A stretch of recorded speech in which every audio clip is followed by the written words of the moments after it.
सब कुछ म्यूट कर देता हूँ क्योंकि एक नोटिफिकेशन अगर आया ना तो पूरा का पूरा फ्लो बिगड़ जाता है।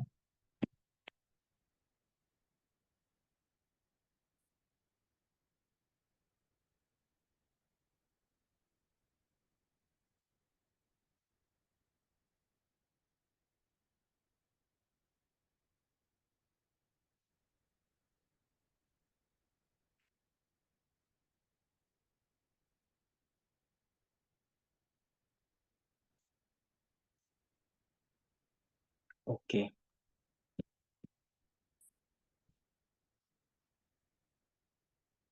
तो आज मैं अपने यहाँ से कंट्रोल करके सब कुछ म्यूट कर दूंगा। और एक बार अगर मैं इसे, एक ऑप्शन है यहाँ पे, अगर इसे मैं म्यूट करूंगा ना तो आप सब अनम्यूट नहीं कर पाओगे। जब किसी को मतलब मेरी बात, मेरा जो बात होगा वो खत्म होने के बाद ही आप हैंड राइज करना, या फिर मैं यहाँ से सबका अनम्यूट कर दूंगा। तो मैं सबका म्यूट कर रहा हूँ। अगर किसी को कुछ बोलना है तो चैट बॉक्स में मैसेज करेगा या हैंड राइज करेगा।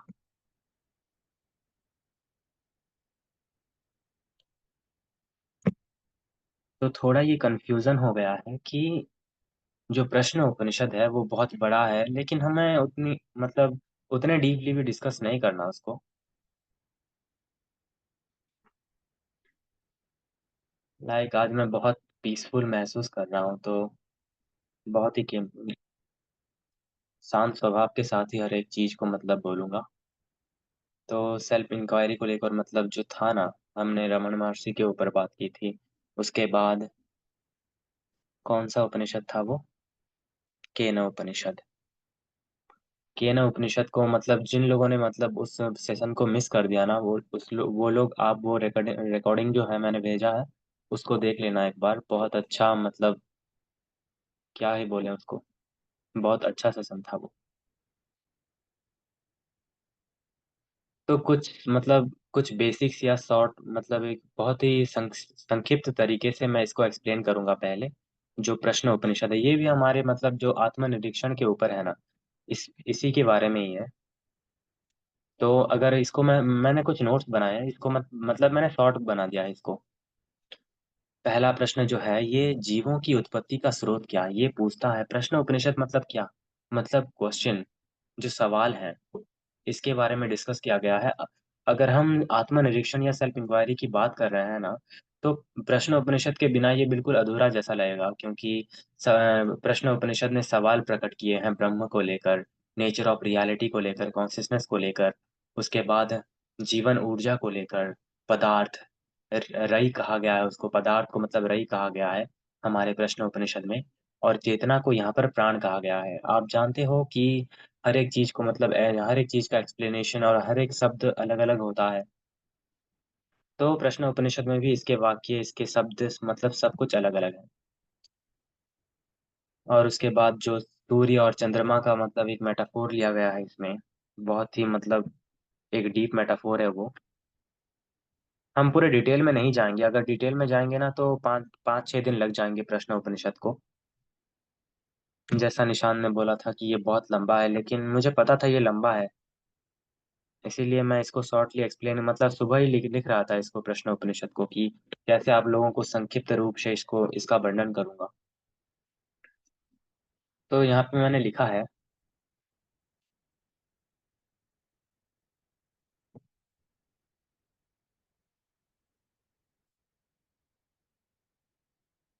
पहले हम समझते हैं इसकी रूपरेखा क्या है, मतलब प्रश्न उपनिषद की। आप समझ गए होंगे कि मैं किस चीज पर बात कर रहा हूँ। इतने दिनों से हमने मतलब जो भी क्लास किए, उसमें उसमें जो सेल्फ इंक्वायरी मतलब आत्म निरीक्षण के ऊपर हमने 2-3 दिन बात कर चुके हैं हम। क्योंकि ये एक बहुत इंपॉर्टेंट टॉपिक है, क्योंकि लोग कंफ्यूज हो जाते हैं। और मेडिटेशन में जाने से पहले ये हमारे लिए बहुत महत्वपूर्ण है प्रश्न, जो अपने आप से पूछा जाता है। लेकिन इसमें क्या है आखिर ऐसा, मैं भी इतना डीपली स्टडी नहीं किया हूँ इसको, लेकिन हम अब समझते हैं इसको। प्रश्न उपनिषद, यहाँ पे अगर मैं संक्षिप्त में बोलूं तो यहाँ पे 6 यानी कि 6 गहन प्रश्नों और उनके उत्तरों पर चर्चा की गई है, जो जीवन, ब्रह्मांड और आत्मा के रहस्यों को उजागर करता है। तो अगर शॉर्टली इसके सारांश को मैं बोल दूँ इस पूरे के पूरे महाग्रंथ का या महाउपनिषद का, तो इसमें टोटल 6 ऐसे महाप्रश्न हैं जिनके सवाल और उसके उत्तर के बारे में बहुत डीपली डिस्कस किया गया है, जो कि जीवन, ब्रह्मांड और आत्मा पर आधारित है।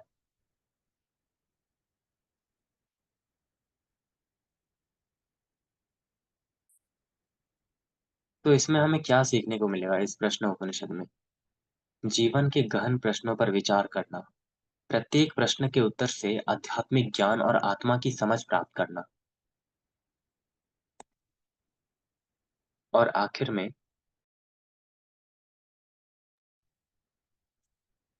प्रतिभागियों प्रतिभागियों को जीवन के सार और उनकी चेतना के स्रोत के बारे में जागृत बनाना। प्रतिभागियों यहाँ पे किसको बोला गया है? अगर मैं बोलूँ तो प्रतिभागियाँ मतलब आप लोग जो 22 अभी 20-30 लोग जुड़े हुए हो यहाँ पे, आप लोग प्रतिभागी हो। और इनको मतलब एक लक्ष्य है प्रश्न उपनिषद का कि इसमें तो पहले स्टेप में हम जीवन के गहन प्रश्नों पर विचार करेंगे। उसके बाद प्रत्येक प्रश्न के उत्तर से आध्यात्मिक ज्ञान, स्पिरिचुअल नॉलेज और आत्मा की समझ प्राप्त करेंगे। और थर्ड मतलब हमारे साथ-साथ इन प्रश्नों उत्तरों को मतलब हमारे जो स्पिरिचुअल लोग होते हैं कुछ, उनको उनके साथ भी साझा करेंगे हम। तो प्रश्न उपनिषद असल में अथर्ववेद से संबंधित है और इसमें 6 ऋषियों द्वारा पूछे गए प्रश्न शामिल हैं। ये प्रश्न ब्रह्म और आत्मा के गहन सत्य को समझने के लिए एक प्रयास है। इस उपनिषद में हमें आत्मा, प्राण और ब्रह्म के बीच के संबंध को समझने में सहायता प्राप्त होगी। ये समझाता है कि जीवन की उत्पत्ति, अस्तित्व और उद्देश्य आखिर है क्या?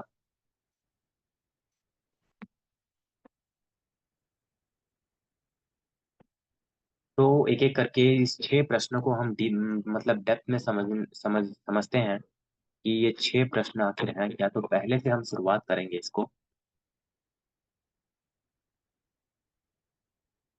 पहला प्रश्न क्या है? जीवों की उत्पत्ति का स्रोत क्या है? मतलब जो लिविंग बीइंग्स हैं, वो आखिर क्यों बने हैं और किस चीज़ से बने हैं? उस उनका सोर्स ऑफ क्रिएशन क्या है? ये सर्वप्रथम प्रश्न ये पूछा गया है कि जीवन की उत्पत्ति कहाँ से होती है? उसका सोर्स क्या है? और इसके ऋषि आप नोट करोगे तो कर सकते हो क्योंकि जो लोग कर बहुत लोग करते हैं मैंने देखा है। तो ये जो 6 मतलब जो 6 ऋषि हैं ना, जो 6 प्रश्न का मतलब और उसके उत्तर पर डिस्कस किए हैं, तो सबसे पहला प्रश्न आता है, जीवों की उत्पत्ति का स्रोत क्या है या सोर्स ऑफ क्रिएशन क्या है लिविंग बीइंग्स का?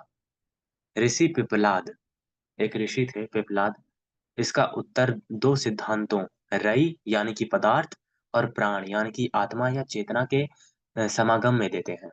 एक ऋषि थे पिपलाद नाम के और इस सवाल का उत्तर जो पहला पहला प्रश्न है, इसको 2 सिद्धांतों के अनुसार दिए थे। एक है इसको रई कहा गया है यानी पदार्थ या कह सकते हैं मैटर।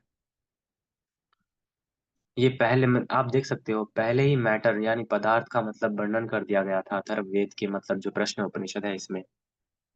विज्ञान को भी मतलब मेटाफोरिकली हमारे उपनिषद और वेदों में डिस्कस किया गया है, लेकिन डायरेक्टली नहीं बिल्कुल बहुत ही इनडायरेक्टली जैसे एक इंसान कभी समझ ही नहीं पाएगा। लोग क्यों नहीं जानते हमारे बारे में मतलब हमारे उपनिषद को क्यों इग्नोर करते हैं कह कह सकते हैं, क्यों नहीं पढ़ते कह सकते हैं। इसका एक ही जवाब मैं दूँगा क्योंकि उनको संस्कृत समझ नहीं आती। हम खुद मतलब हम आध्यात्मिक होके खुद संस्कृत को नहीं समझ पाते, तो वो लोग क्या समझेंगे और क्या ही विश्वास करेंगे आपकी बातों पर। जब भी कोई पूछे ना कि क्यों मतलब अगर सनातन में मतलब विज्ञान है या उपनिषदों में विज्ञान है या वेदों में विज्ञान है, तो क्यों मतलब वो लुप्त रह गए? क्योंकि संस्कृत समझ नहीं आती किसी को और मेटाफोरिकली और इनडायरेक्टली हर एक चीज़ को डिस्क्राइब करना मतलब बहुत कठिन हो जाता है ना। तो यहाँ पे ऋषि पिपलाद बोलते हैं कि जीवन का उत्पत्ति का स्रोत रई और प्राण यानी कि आत्मा और चेतना है। रई मतलब मैटर या पदार्थ। ये 2 तत्व ब्रह्मांड के सभी जीवों और घटनाओं के मूल कारण हैं। ये 2 तत्व ब्रह्मांड के सभी जीव और हर एक घटना मतलब हर एक इंसिडेंट जो हो रहा है, भली-बुरी चीज़ कह सकते हैं या जो दुर्घटनाएँ हो रही हैं, ये सब ये इन सब का कारण ये 2 पदार्थ ही हैं। अब समझते हैं रई और प्राण का अर्थ क्या है। इसके डेप्थ में जाते हैं। जो रई है यानी कि पदार्थ या भौतिकता, ये सभी स्थूल यानी कि फिजिकल चीजों का प्रतीक है। ये शरीर है, ये पृथ्वी है और ये प्रकृति है। रई वो है जो स्थायी नहीं है और परिवर्तनशील है। बहुत अच्छा। मतलब मैं इसको लिखा हुआ हूँ, कॉपी पेस्ट करके मैं ग्रुप में ही भेज देता हूँ। रई और प्राण का अर्थ क्या है। रई रई मतलब फिजिकल, भौतिकता, मतलब मटेरियल चीज कह सकते हैं हम। ये सभी स्थूल यानी फिजिकल चीजों का प्रतीक है, जैसे कि शरीर, पृथ्वी और प्रकृति या नेचर। रई वो है जो स्थायी नहीं रहती और परिवर्तनशील है। ये इम्परमानेंट है और हर पल बदलती रहती है और अंत होता है इसका। अब आता है दूसरी चीज जिसको प्राण कहा गया है। प्राण यानी कि प्रश्न उपनिषद में यहाँ पर प्राण का भी अलग अलग मतलब होता है। जैसे कि योग सूत्र को अगर आप देखोगे तो प्राण वहां पर मतलब वायु वायु को डिस्क्राइब किया गया है, प्राण मतलब। लेकिन प्रश्न उपनिषद में प्राण मतलब आत्मा या जीवन शक्ति या कॉन्शियसनेस या चेतना। ये सूक्ष्म और चेतना या कॉन्शियसनेस का प्रतीक है जो हर जीवन को ऊर्जा और गति प्रदान करती है। एक चीज को बना दिया हमने, फिजिकल रूप में उसको प्रकट कर दिया, भौतिक रूप से मतलब प्रकट कर दिया, लेकिन उसको चलाने के लिए भी कॉन्शियसनेस की आवश्यकता है। और हर एक चीज में कॉन्शियसनेस तो है, जैसे हम मतलब डिस्कस किया था कि स्लीपिंग कॉन्शियसनेस, वेकिंग कॉन्शियसनेस, उसके बाद ड्रीमिंग कॉन्शियसनेस और उसके बाद हमारी कॉन्शियसनेस या सुपर कॉन्शियसनेस जिसको कहा जाता है। तो ये जो सूक्ष्म चेतना या कॉन्शियसनेस का प्रतीक है, ये हर एक जीवन को ऊर्जा और गति प्रदान करता है। प्राण स्थायी है यानी कॉन्शियसनेस स्थायी है और भौतिकता को संचालित करता है। मतलब एक रथ अगर चल रहा है तो वो सारथी के बिना नहीं चल सकता। ऐसा ही ये शरीर अगर चल रहा है तो ये चेतना के बिना मतलब एक मुर्दे की तरह है या जिंदा लाश, जिंदा तो नहीं, एक लाश की तरह है। तो यहाँ पर महर्षि पिपलाद का दृष्टिकोण या पॉइंट ऑफ व्यू क्या है। महर्षि पिपलाद कहते हैं कि जीवन सभी संभव नहीं महर्षि पिपलाद कहते हैं कि जीवन तभी संभव है जब रई और प्राण मिलन करते हैं। आप इसको इमेजिन करो, कितना मतलब कूल सी चीज कह सकते हैं हम। जब मतलब जीवन तभी मतलब पनपता है जब रई और प्राण एक साथ मिलते हैं। रई यानी पदार्थ, रई यानी पदार्थ और प्राण यानी चेतना। प्राण बिना रई के प्रकट नहीं हो सकता। मतलब कॉन्शियसनेस के बिना रई यानी पदार्थ का कोई मूल ही नहीं है। इसको भी मैंने एक मेटाफोर के सहारे मतलब इसको डिस्क्राइब किया है। इसको आप सुनना बहुत अच्छा लगेगा। और मतलब ये जो मेटाफोर है ना, ये प्रश्न उपनिषद के पहले भाग में ही डिस्क्राइब किया गया है, जो कि सूर्य और चंद्रमा, metaphor of the sun and moon. ऋषि इसे द्वैत को ऋषि इसी द्वैत को सूर्य और चंद्रमा के प्रतीक के रूप में प्रस्तुत करते हैं। यहाँ पर सूर्य यानी सन को प्राण आत्मा या कॉन्शियसनेस कहा गया है। आप जरा इमेजिन करो आंख बंद करके भी।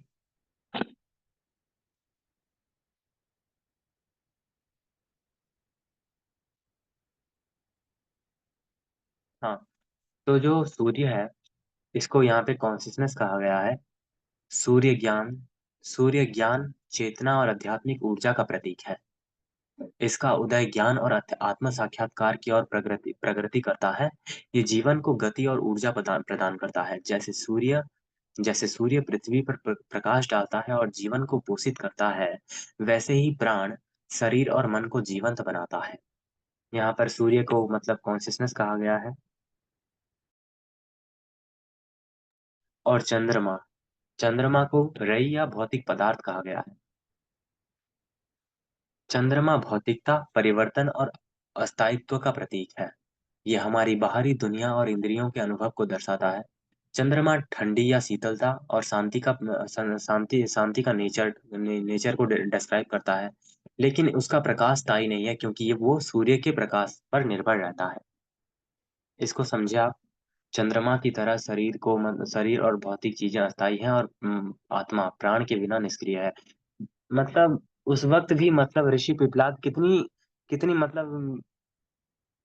मतलब एक आश्चर्यजनक चीज है ना, कि उस वक्त ऋषि पिपलाद को पता चल गया था कि हमारा चंद्रमा सूर्य की ऊर्जा से प्रकाश पाता है। और आज के विज्ञान में हम पढ़ते हैं कि हमारा जो मून है वो सन के एनर्जी से मतलब वो अपनी ऊर्जा प्रदान करता है।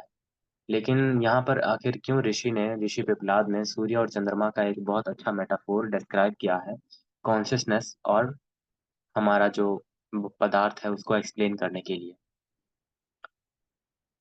सूर्य को मतलब आप अपना चेतना समझो और आपका आपके शरीर को आप चंद्रमा समझो। अगर आप कुंडलिनी योग में भी जाओगे तो सूर्य चंद्रमा का उसमें एक अलग महत्व होता है, जिसके बारे में हम बाद में डिस्कस करेंगे। एक और चीज यहाँ पर लिखे हैं, अज्ञानी से ज्ञान की यात्रा। नहीं, अज्ञानी तो नहीं, अज्ञान से ज्ञान की यात्रा। सूर्य और चंद्रमा का ये रूपक जीवन की यात्रा को दर्शाता है। चंद्रमा यानी कि अज्ञान या रई कह सकते हैं हम, जीवन का भौतिक पक्ष कह सकते हैं हम, जो अस्थाई और परिवर्तनशील है। जो चंद्रमा की बात कर रहे हैं वो मतलब अस्थाई है और भौतिक मतलब मटेरियल है। जब हम केवल भौतिकता पदार्थ में उलझे रहते हैं, मतलब चंद्रमा में अगर हम उलझे रहेंगे तो हम अज्ञान के चक्र में फंस जाते हैं। उसके बाद सूर्य या प्राण या कॉन्सियसनेस या ज्ञान। सूर्य को ज्ञान का प्रतीक माना गया है। ये चेतना और आत्मा का पक्ष जो स्थायी और दिव्य है। जब हम आत्मा को पहचानते हैं और चेतना की ओर बढ़ते हैं तो अज्ञान समाप्त हो जाता है और आत्मज्ञान मिल जाता है। प्रश्न उपनिषद कितना, ये भी बहुत अच्छा है केन उपनिषद की तरह। हर एक उपनिषद मतलब अपने अंदर एक अमरत्व इमोर्टल ज्ञान समाये हुए हैं, लेकिन जिसको एक बहुत अच्छे से डिस्क्राइब करके ही हम समझ सकते हैं एग्जांपल्स के जरिए, मेटाफोर के सहारे। डायरेक्टली अगर हम कूद जाएंगे तो बहुत मुश्किल बनता बनता जाएगा वो। मैं भी पहले जो उपनिषद का मतलब पहले पहले अध्ययन करता था उसको मैं समझ नहीं पाता था अच्छे से। तो आप सूर्य चंद्रमा का जो ये एग्जांपल है इसको आप अच्छे से समझ ही लो। कुछ सुन नहीं पाया मैं। ओके।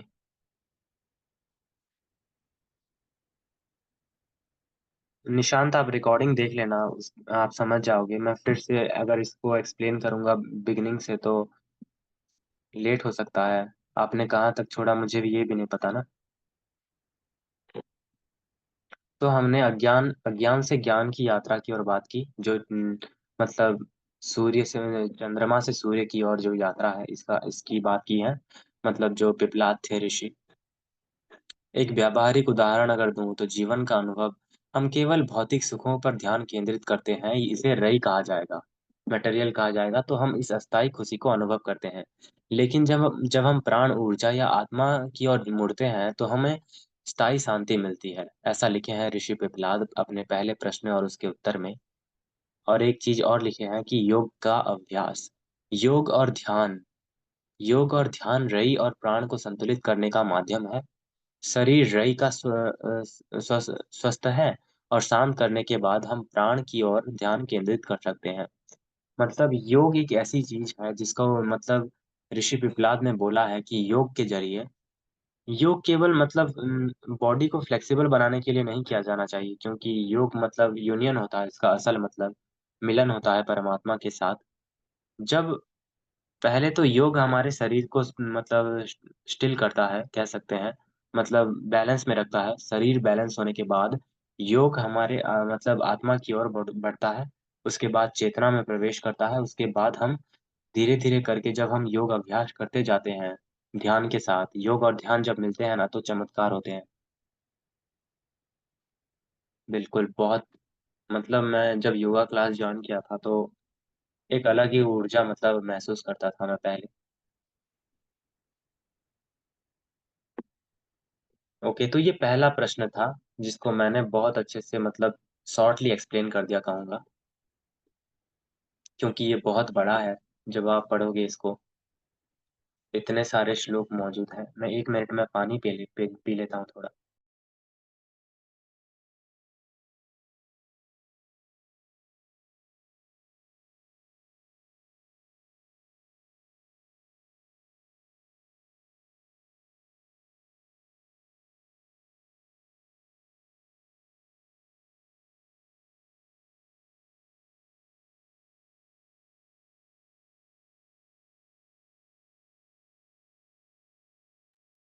ओके।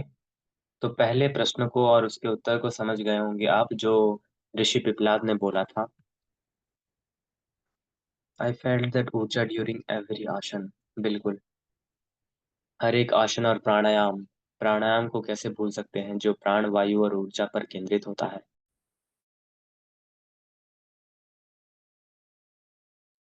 उसके बाद दूसरा प्रश्न आता है, जीव के स्वरूप का रहस्य, मतलब the nature of the living being. Living being या जीवन जो है ना हमारा, इसका नेचर क्या है, ये प्रश्न आता है प्रश्न उपनिषद के दूसरे प्रश्न में। यहाँ पर पूछा गया है, जीव को बनाए रखने वाले कितने देवता हैं।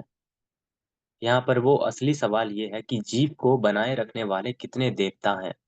देवता को आप मेटाफोर ही समझना, जो लोग मतलब लॉजिकली समझते हैं। ऋषि पिपलाद का उत्तर आता है इसमें, ऋषि पिपलाद ही दिए हैं कि प्राण या लाइफ फोर्स, प्राण ही सबसे महत्वपूर्ण देवता है, क्योंकि इसके बिना कोई अन्य शक्ति या देवता कार्य नहीं कर सकता। इस प्रश्न के माध्यम से ये स्पष्ट किया गया है कि प्राण या जीवन शक्ति ही हर जीवन का आधार है, और ये सभी तत्वों जैसे कि अग्नि, वायु, जल, आकाश में प्रकट होता है। बिल्कुल, अगर देवताओं की बात की गई है ना यहाँ पे, देवता भी तो उसी प्राण से ही ऊर्जा पाते हैं ना। भले ही उनके पास कुछ दिव्य शक्तियां हों, जो अग्नि है, जो वायु है, जो जल है, भले ही उनका मतलब ये एलिमेंट्स है ना, भले ही ये अलग हों, लेकिन ऊर्जा एक ही है ना। पिपलाद ऐसा बोले हैं, उसका नेचर यही है। तो इसमें अगर मेन पॉइंट्स इसमें है कि कितने देवता जीव को बनाए रखते हैं। ऋषि पिपलाद बताते हैं कि जीव को बनाए रखने के लिए प्राण ही मूल देवता है। अन्य सभी देवताएं जैसे अग्नि, वायु, जल, आकाश प्राण के अधीन है। प्राण यहाँ पे हम पहले ही बोल रहा हूँ मैं, यहाँ पर प्राण मतलब कॉन्सियसनेस है, या ब्रह्म कह सकते हैं हम, यहाँ पे कंफ्यूज मत हो जाना आप। जो तभी कार्य करते हैं जब प्राण सक्रिय होता है। यह हमें जीवन की मूलभूत शक्ति को समझने के लिए प्रेरित करता है। प्राण का महत्व क्या है, यहाँ पर लिखा है, प्राण केवल सांस लेने की प्रक्रिया नहीं है, ये वो ऊर्जा है जो पूरे शरीर और मन को संचालित करती है। कितना मतलब, अगर मैं अपने अंदर से बोल रहा हूँ ये कि मन मतलब एक एक विचार जो उठ रहा है और मर रहा है, एक एक विचार कह सकते हैं, एक एक सेल्स जो जन्म लेते रहते हैं, मरते हैं, उसके बाद एक एक मतलब ब्रीथिंग में जब आप एक एक वायु छोड़ते हो, अंदर लेते हो, निश्वास प्रश्वास बोलते हैं, हर एक मतलब इतने क्या संचालित कर रहा है। जब आप एक चमत्कारिक रूप से इसको देखोगे, अपने आप पर मतलब गौर करोगे, तो जीवन ही पूरा का पूरा पलट जाएगा ना। इन मुख्य जो सवालें हैं, ये अग्नि, वायु, जल और अन्य तत्वों से प्रकट होकर जीवन को गति देता है। जैसे एक बिजली का करंट हर उपकरण, पंखा, बल्ब, मशीन, मैं कह रहा हूँ ये, मैं लिखा हुआ था सुबह, कि जैसे एक बिजली का जो करंट है मतलब इलेक्ट्रिसिटी है, जैसे ये पंखा, बल्ब, मशीन हर एक चीज को मतलब वो एनर्जी देता है, वैसे ही प्राण सभी इंद्रियों, अंगों, प्रत्यंगों और हर एक तत्वों को जीवंत बनाए रखता है। कितने इजीली हम बोल देते हैं कि हर एक चीज का मतलब एक लॉजिक होता है, हर एक चीज मतलब साइंस हर एक चीज को एक्सप्लेन नहीं कर सकती ना, कॉन्शियसनेस को कर सकती है क्या। मान लीजिए कॉन्शियसनेस को भी कर दिया, डेथ के बाद क्या होता है इसको एक्सप्लेन कर सकती है क्या। मान लीजिए डेथ के बाद क्या होता है इसको भी एक्सप्लेन कर लिया, उसके बाद ड्रीम क्या है, उसके बाद इतने प्रश्न उठते हैं जिसको साइंस कभी एक्सप्लेन नहीं कर सकता। फ्री विल है क्या, उसके बाद लव क्या है, लव को तुम क्या ये दुनिया खत्म होने के बाद या जितने भी एडवांस बन जाए हम, मतलब प्रेम, प्रेम शक्ति को हम एक्सप्लेन नहीं कर सकते शब्दों के जरिए, या किसी टेक्नोलॉजिकल जितना भी डेवलपमेंट हो गया, इसको एक्सप्लेन करना मतलब इम्पॉसिबल है।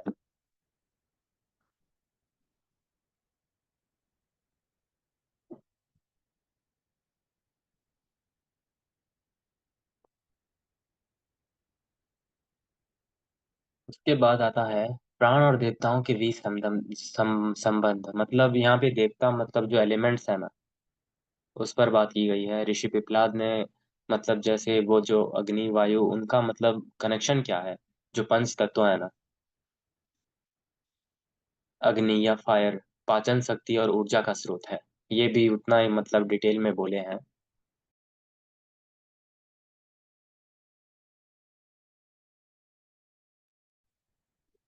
पाचन मतलब जो जड़ मतलब जठाग्नि बोलते हैं उसको आयुर्वेद में। आपने सुना होगा, जो जो लोग मतलब आयुर्वेद का अध्ययन किए होगे ना, तो जठाग्नि के बारे में आप जानते होंगे। जो पाचन शक्ति और ऊर्जा का मतलब स्रोत माना गया है उसको। उसके बाद जो वायु है, सांस और श्वसन प्रणाली का संचालन। उसके बाद जल, शरीर को पोषण और तरलता प्रदान करती है। उसके बाद पृथ्वी, स्थायित्व और संरचना प्रदान करती है। उसके बाद आकाश तत्व, विचार और संवाद के लिए स्थान देता है। जो थॉट्स आते हैं ना, ये आकाश तत्व की वजह से आते हैं। अगर प्राण ना हो तो अग्नि, वायु, जल और अन्य तत्व निष्क्रिय हो जाते हैं। एक मरे हुए व्यक्ति का उदाहरण ले सकते हो आप।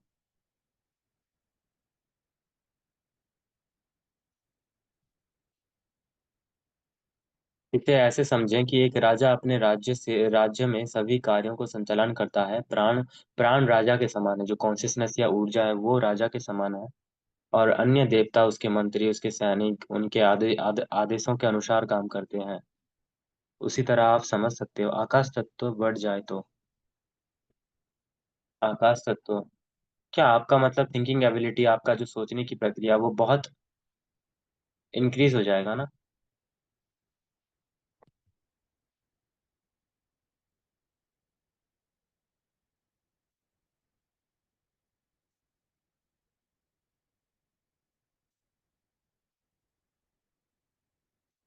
ओके।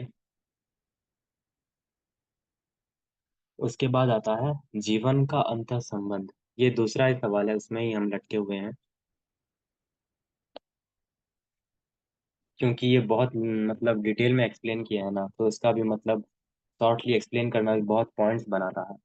प्राण केवल शरीर के भीतर नहीं है, बल्कि ये पूरे ब्रह्मांड में फैला हुआ है। प्रकृति के हर एक तत्व, अग्नि, वायु, जल, आकाश में प्राण की शक्ति विद्यमान है। ये विचार सभी जीव आपस में जुड़े हुए को प्रकट करता है। बिल्कुल। जो हमने यूनिटी इन डाइवर्सिटी आपने पढ़ा होगा, कि एक ही चेतना है, लेकिन हर एक की हर एक जीव जो है, उसका सोचने का प्रक्रिया अलग अलग होता है। जैसे एक पेड़, पेड़ का हर एक हिस्सा, जो जड़, उसका तना, उसकी पत्तियां आपस में जुड़े हुए हैं और एक दूसरे को पोषण देते हैं। वैसे ही प्राण प्राण के माध्यम से हर एक जीव, प्रकृति और ब्रह्मांड आपस में जुड़े हुए हैं। जीवन को एक महासागर की तरह अगर आप समझोगे, तो हर एक जीव उस सागर की लहर कह सकते हैं हम उसको।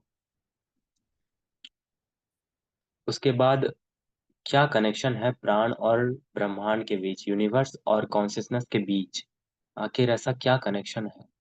ऋषि पिपलाद बोलते हैं कि प्राण न केवल व्यक्तिगत, यानी कि इंडिविजुअल जीव, जो व्यक्तिगत जीव का संचालन करता है, बल्कि ये ब्रह्मांडीय ऊर्जा का भी प्रतीक है। ये ऊर्जा अग्नि, वायु और जल के रूप में ब्रह्मांड में प्रकट होता है, पूरे ब्रह्मांड में संतुलन बनाए रखने के लिए।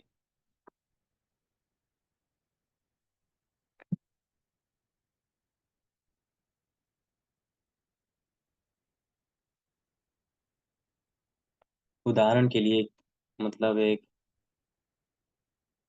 यूनिवर्सल कॉन्शियसनेस की बात हो रही है। जो कहना चाहता हूँ आप समझ गए होंगे। मतलब जो कॉन्शियसनेस और मतलब कॉस्मिक कॉन्शियसनेस, इसके बीच के अंतर आप समझ ही लो। जो हम उसके साथ जुड़े हुए हैं बोलते हैं ना। एक और बात बोले हैं यहाँ पे ये ऋषि पिपलाद दूसरे ही प्रश्न में, जीवन में प्राण का सम्मान क्या है। ये एक सम्मान की बात आ रही है यहाँ पे, प्रैक्टिकल टीचिंग्स कह सकते हैं हम इसे। प्राण को बनाए रखने के लिए योग, प्राणायाम और ध्यान का अभ्यास करें। शुद्ध और सात्विक भोजन और स्वच्छ पर्यावरण को में प्राण मजबूत करें। प्योरिटी की बात हो रही है, प्यूरिफिकेशन कैसे करना है। योग, प्राणायाम और ध्यान। हर एक जीव और प्रकृति के हर एक हिस्से में प्राण समान रूप में मौजूद है। किसी जीव को हानि पहुंचाना प्राण का अपमान है। यहाँ पे मांसाहार या वो जो नॉन वायलेंस की बात हो रही है यहाँ पे। मतलब एक जीव को अगर हम मार देते हैं, तो ये प्राण का अपमान। एक बात मैंने पढ़ी थी कहीं पे, अगर एक चीज को हम बना नहीं सकते, उसके अस्तित्व को मतलब क्रिएट नहीं कर सकते, तो एक एक ये उसी अस्तित्व में मौजूद मतलब प्राण को हम कैसे हर सकते हैं। निष्कर्ष, यहाँ पे भी वो मेडिटेशन प्रैक्टिस की बात की है। यहाँ पे एक उपदेश है कि प्राण ही जीवन का सार है, इसे पहचाने, इसे पोषित करें और इसके माध्यम से हर जीव के साथ अपनी एकता को अनुभव करें। यूनिटी की बात हो रही है यहाँ पे।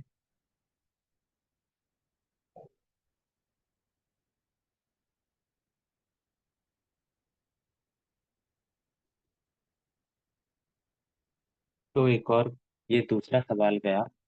पहले सवाल में क्या था? पहले सवाल में लिविंग बींग्स मतलब जो जीवित प्राणी थे, उनका सोर्स क्या था। उसके बाद दूसरे सवाल में the nature of living being, या उनकी प्रकृति को हम समझे कि ये कहाँ से आते हैं, क्या है ये। उसके बाद आता है तीसरा सवाल, या ये भी संस्कृत में मौजूद है। बहुत लंबे लंबे संस्कृत श्लोक का प्रयोग किया गया है यहाँ पे। तीसरा प्रश्न है, जीवन और आत्मा का संबंध, मतलब जीवन, लाइफ और सेल्फ के बीच आखिर क्या कनेक्शन है, इसकी बात की गई है। ये प्रश्न जीवन की गहराई को समझने का प्रयास है। इसमें पूछा गया है कि जीवन या प्राण या कॉन्शियसनेस शरीर में कैसे प्रवेश करता है। एक बहुत इंटरेस्टिंग क्वेश्चन है कि प्राण आखिर, कॉन्शियसनेस आखिर एक ह्यूमन बॉडी में कैसे प्रवेश करता है, ये शरीर में कैसे बना रहता है, और कैसे इसे छोड़ता है। ये बहुत डीप होता जा रहा है। अगर आप लीव कर दिए हो कुछ लोग, तो आपने मिस कर दिया इसका वो जो बहुत ही आश्चर्यजनक बात लिखे हैं ये। ऋषि पिपलाद बताते हैं कि जीवन या प्राण मन के माध्यम से शरीर में प्रवेश करता है और शरीर में काम करने वाले विभिन्न अंगों के साथ जुड़ता है। ये जुड़ाव शरीर में हजारों नाड़ियों और सूक्ष्म ऊर्जा चैनलों के माध्यम से होता है। चैनल मतलब मतलब जो कोश है ना, सेल्स, उसको उसकी बात हो रही है यहाँ पे। तो एक बार फिर से मैं दोहरा देता हूँ इसको कि ऋषि पिपलाद बताते हैं कि कॉन्शियसनेस मन के माध्यम से या माइंड के जरिए ह्यूमन बॉडी में प्रवेश करता है और उसके हर एक अंगों के साथ जुड़ता है। ये जुड़ाव शरीर में हजारों नाड़ियों और उसके सूक्ष्म ऊर्जा देने वाले हर एक कोशों के साथ, मतलब कोष के साथ जुड़ता है। पहला पॉइंट आता है, जीवन का प्रवेश या बर्थ ऑफ लाइफ। बर्थ और लाइफ में क्या डिफरेंस है, देख सकते हो आप कैसे, मतलब कैसे कैसे शब्दों का प्रयोग किया गया है, मतलब जो उलझा देते हैं ना। जन्म और जीवन। जीवन का प्रवेश, यहाँ पे प्राण या लाइफ फोर्स शरीर में तब प्रवेश करता है जब मन सक्रिय होता है। मन शरीर का राजा है, जो सभी अंगों, इंद्रियों या तंत्र को नियंत्रित करता है। जैसे एक राजा अपने मंत्रियों और उसके सेवकों के, मतलब उसके सेवक मतलब यहाँ पे नाड़ी है, और उसके मंत्री उसके ऑर्गन्स हैं, और एक राजा मतलब कॉन्शियसनेस है, उसके माध्यम से पूरे राज्य, राज्य यहाँ पे बॉडी है। कैसा कैसा एक मेटाफोर है, आप समझ सकते हो इसको। मतलब एक राज्य है, एक स्टेट है, वो, उसको आप एक बॉडी समझो, ह्यूमन बॉडी समझो एक स्टेट को। मान लो आप अगर महाराष्ट्र से हो, उसको एक बॉडी समझो। और जो हमारे छत्रपति शिवाजी महाराज थे, वो कॉन्शियसनेस समझो, उनको आप कॉन्शियसनेस या चेतना या प्राण समझो। उनके जो मंत्री थे, उनको आप ऑर्गन समझो। और उनके जो सेवक थे छत्रपति शिवाजी महाराज के, उनको आप मतलब उन सेवकों को आप नाड़ियां समझो। और जो सुपर कॉन्शियसनेस थे, वो हमारे छत्रपति शिवाजी महाराज थे, ऐसा हम कह सकते हैं। तो एक राजा के बिना, मतलब छत्रपति शिवाजी महाराज के बिना, वो मतलब नहीं बनाता ना, उनके राज्य का एग्जिस्टेंस ही नहीं बनाता।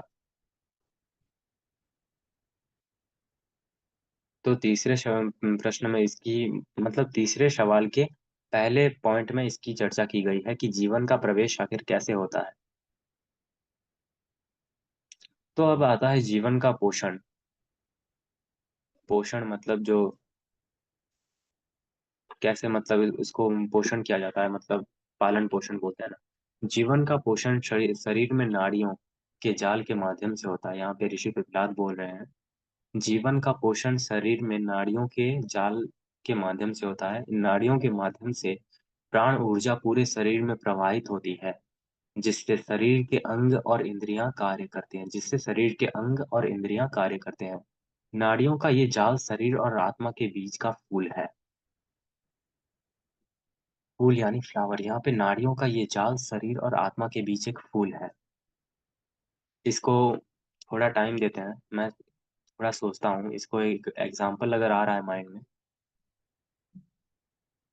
इसको आप एक नदी के जाल की तरह समझो। जैसे नदी का पानी हर एक क्षेत्र तक पहुंचकर जीवन देता है, वैसे ही नाड़ियां प्राण को हर अंग तक पहुंचा है। मैंने अपने किताब रक्त ध्यान में इसको मेंशन किया है कि कैसे आखिर मतलब रक्त अपना कार्य करता है। हर एक नाड़ी में जो कैसे जो रक्त है ना, जो ब्लड है ना, उसको प्राण ऊर्जा ही माना गया है।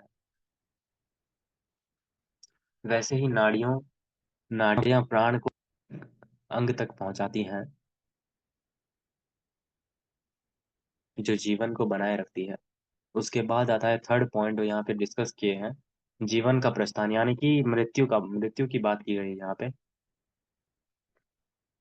तो पहले तो जो कॉन्शियसनेस है वो आया, बॉडी में आया, माइंड में आया पहले। उसके बाद वो कैसे मतलब रहता है, कैसे मेंटेन करता है, कैसे मतलब अपनी ऊर्जा हर एक चीज में प्रवाहित करता है। और उसके बाद आता है कि ये कैसे त्याग करता है, मतलब इसकी मृत्यु कैसे होती है।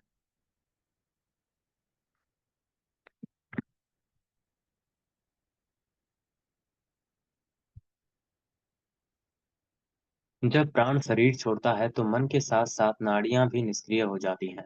ये प्रक्रिया शरीर के लिए अंत यानी कि मृत्यु है, लेकिन आत्मा सच्चा स्वरूप और अमर है। जैसे बिजली के चले जाने पर सभी उपकरण काम करना बंद कर देते हैं, वैसे ही प्राण के प्रस्थान पर शरीर के अंग इंद्रियां मतलब काम करना बंद कर देते हैं। यही बात डिस्कस की गई है यहाँ पे।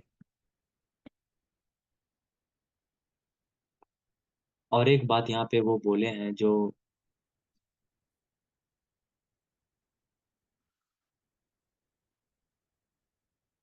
मन का मतलब महत्व, द रोल ऑफ माइंड यहाँ पे तो बोल सकते हैं हम।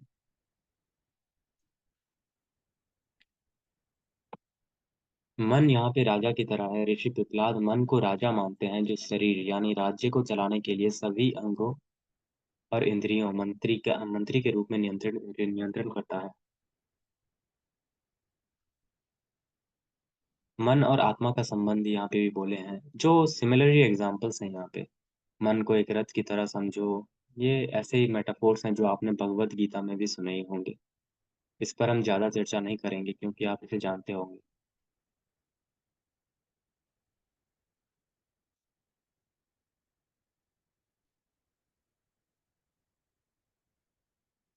पूरे 6 सवाल आज हम खत्म कर देंगे। अब आता है यहाँ पे दूसरे, मतलब हम तीसरा बात कर रहे थे ना, हाँ। तीसरे सवाल मतलब एक और पॉइंट आता है यहाँ पे कि आंतरिक ज्ञान, नहीं नहीं, शरीर और आत्मा के बीच नाड़ियां, नाड़ियों का कार्य यहाँ पे डिटेल में बोले हैं ये।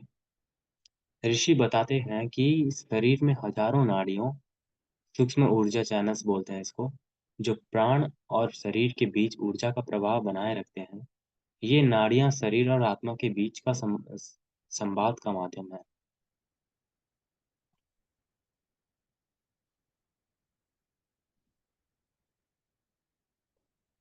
सूक्ष्म शरीर का संचालन, प्राण का संचालन इन नाड़ियों के माध्यम से होता है, जिससे शरीर के हर एक हिस्से में जीवन पहुंचता है।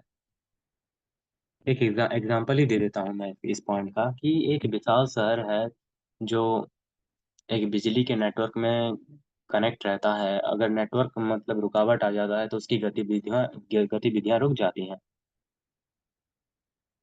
ओके। यहाँ पे काव्यात्मक रूप से मतलब ये प्रैक्टिकल टीचिंग्स भी शेयर किए हैं कि मन का नियंत्रण कैसे करना है, प्राणायाम या अभ्यास कैसे करना है, उसके बाद प्यूरिफिकेशन कैसे करना है, ये बहुत डेप्थ में समझाए हैं। इसको अगर हम इग्नोर कर देंगे, मतलब ऊपर ऊपर से पढ़ लेंगे, तो पूरा का पूरा ज्ञान ही समझ नहीं आएगा। लेकिन बहुत लंबा जाएगा ये सब, मतलब अगर हम शुरू करेंगे उपनिषदों को क्योंकि आप जानते हो कि उपनिषद के ज्ञान को मतलब अनंत माना गया है। खुद जो निशांत भेजे थे स्क्रीनशॉट वगैरह, कितने सारे हैं आप देख सकते हो। तो तीसरा गया, अब आता है चौथा प्रश्न या the nature of sleep and dreams. अब ये मतलब मतलब जो सोने की अवस्था है और स्वप्न की अवस्था की बात कर रहे हैं, इसको हम डिस्कस कर लेते हैं। ये भी बहुत इंटरेस्टिंग टॉपिक है मेरे हिसाब से।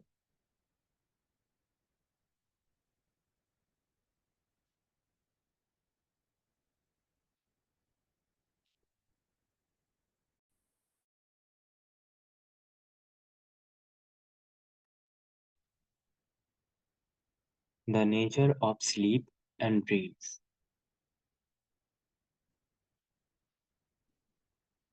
निद्रा और स्वप्न के समय हमारी चेतना क्या करती है?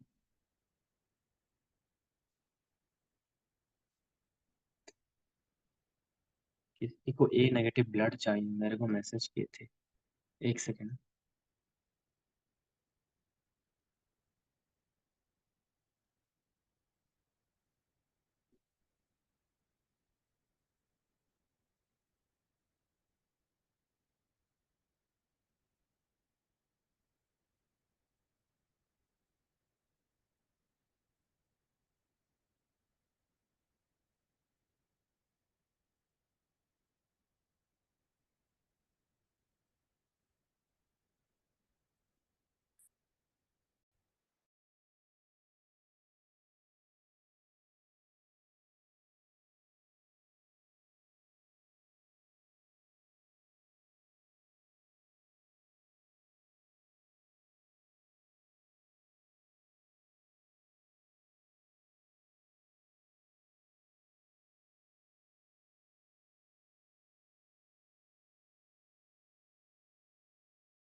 Okay sorry.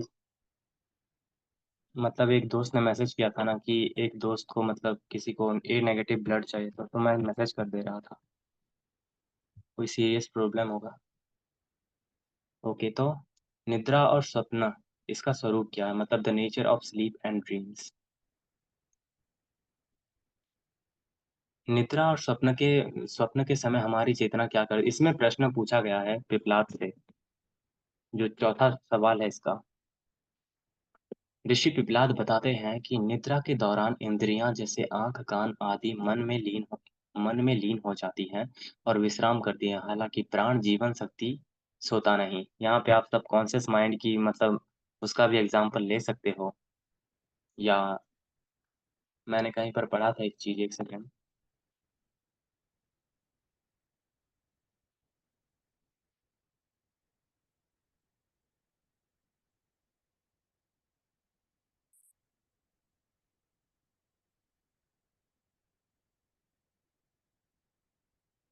From your bodies nervous system, हाँ। ये इतने डेप्थ में बोले हैं ना, विज्ञान को मतलब पूरा एक्सप्लेन कर दिए हैं। प्राण विज्ञान कह सकते हैं हम इसको। यहाँ पे ऋषि बोलते हैं कि पिप्लाद बोलते हैं कि निद्रा के दौरान इंद्रियां जैसे आंख, कान आदि मन में लीन हो जाता है, मतलब माइंड के अधीन हो जाता है उसमें, मतलब वो रेस्ट कर रहे होते हैं। लेकिन हालांकि प्राण या जीवन शक्ति तभी वो सोता नहीं। ये शरीर और मन की कार्य प्रणाली को बनाए रखता है। स्वप्न उस अवस्था का परिणाम है जहां मन अनुभवों और स्मृतियों की पुनर्रचना करता है। ओके, तो कभी आप सोचे होंगे, मतलब आश्चर्यचकित भी हुए होंगे कि मतलब हमारे अभी मैं बोल रहा हूँ ना, या आप अभी सुन रहे हो, तो आपके बियॉन्ड जो कुछ काम कर रहे हैं, जो ब्लड सर्कुलेशन हो गया, उसके बाद हार्ट बीट कंट्रोल्स, उसके बाद हर एक मतलब थॉट जो क्रिएट हो रहा है माइंड में, वो सब कौन कंट्रोल करता है? तो इसका उत्तर ये दिए हैं कि जीवन शक्ति या जो प्राण या ब्रह्म कहते हैं, ये उसकी ऊर्जा से मतलब अपना जो कार्य प्रणाली है उसको बनाए रखते हैं। अब ये कुछ मेन पॉइंट्स हैं इसके। निद्रा का स्वरूप क्या है? The nature of sleep. निद्रा वो अवस्था है जहाँ शरीर और इंद्रियां थकावट के बाद आराम करती हैं। शरीर और इंद्रियां ही बस करती हैं। इस दौरान इंद्रियां आंखें देखना बंद कर देती हैं, कान सुनना बंद कर देते हैं, मन में लीन हो जाते हैं। ये सब जो इंद्रियां है ना, ये शरीर और मन के लिए पुनः ऊर्जावान होने की प्रक्रिया है। ये रिचार्ज होते हैं एक्चुअली। मतलब हर मतलब दिन भर काम करने के बाद ये रिचार्ज होते हैं, ऐसा लिखे हैं ये। जैसे सूर्य अस्त होने पर दुनिया में अंधकार छा जाता है और सब कुछ शांति शांति में चला जाता है, वैसे शरीर और इंद्रियां निद्रा के समय शांत हो जाते हैं। अगर हर वक्त मतलब सूर्य ही प्रकट ही रहेगा ना धरती लोक में, तो शांति और वो जो कोमलता, जो ठंड ठंड मतलब जो ठंड का स्वभाव है, वो कैसे प्रकट होगा, आप खुद सोचो। इसीलिए नींद बहुत ही आवश्यक है मानव जीवन में। इंद्रियां मतलब आंखें, कान, ये सब अपनी ऊर्जा मतलब मन में लीन हो जाते हैं, ये रिचार्ज होते हैं। लेकिन प्राण ऊर्जा कभी सोती नहीं, ये दूसरा पॉइंट है। प्राण का निरंतर कार्य। दूसरा पॉइंट, प्राण जीवन शक्ति या जिसे कॉन्शसनेस कहा जाता है, निद्रा के समय भी सक्रिय रहता है। ये मन और शरीर के महत्वपूर्ण कार्यों को बनाए रखता है, जैसे कि हृदय का धड़कना, हार्ट बीट कंट्रोल हो गया, सांस का चलना, ब्रीथिंग्स, पाचन तंत्र का कार्य करना, जो हमारा मतलब जो डाइजेशन है, उसकी प्रक्रिया को जारी रखता है। इसके बाद एक मेटाफोर है, प्राण को एक गुप्त प्रहरी या साइलेंट मतलब जो गार्डियन है, उसकी तरह समझाया गया है, जो रात भर जागता रहता है और पूरे शरीर की रक्षा करता है। जैसे एक, हाँ, ये बहुत ही अच्छा एग्जाम्पल है कि एक साइलेंट गार्डियन मतलब एक गुप्त प्रहरी के रूप में वर्णन किया गया है। मतलब जो हर वक्त जागा रहता है, रात के वक्त ही नहीं, दिन हो या रात, मतलब सक्रिय रहता है वो ऊर्जा, जिसके लिए ना तो दिन है ना रात है, जिसके लिए ना तो सुख है ना दुख है। उस ऊर्जा की बात की गई है। मतलब ये वर्ल्ड मतलब दुनिया के नियमों से बंधा नहीं होता ये।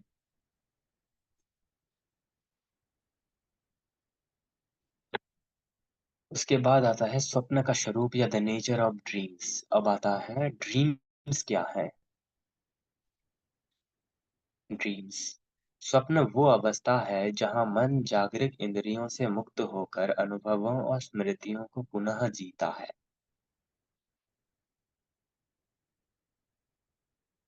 बहुत डीप हो गया ये तो।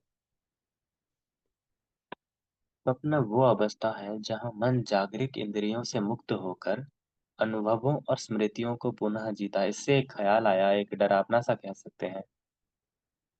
माइंड को आप एक एंटिटी समझो, एक ऐसा चीज मतलब खुद बनाया है, ये अपने आप को, अपने फिजिकल बॉडी को खुद बनाया है कॉस्मोस से ऊर्जा लेकर। और ये मतलब इसको अगर कंट्रोल नहीं करेगा सेल्फ, तो ये अनकंट्रोल मतलब अगर इसको कंट्रोल नहीं किया जाएगा ना, ये तो तरह तरह की चीजों को रचता रहता है। लाइक ड्रीम में भी ये शांत नहीं रहता ना। यहाँ पे बहुत साफ साफ लिख दिए हैं जो पिपलाद ऋषि थे। स्वप्न वो अवस्था है जहाँ मन जागृत इंद्रियों से मुक्त, मतलब एक चीज से मतलब अगर ये ध्यान हटाता है तो सोने के बाद भी ये शांत नहीं रहना चाहता, इसीलिए वो अपने अनुभवों और स्मृतियों को फिर से जीता है।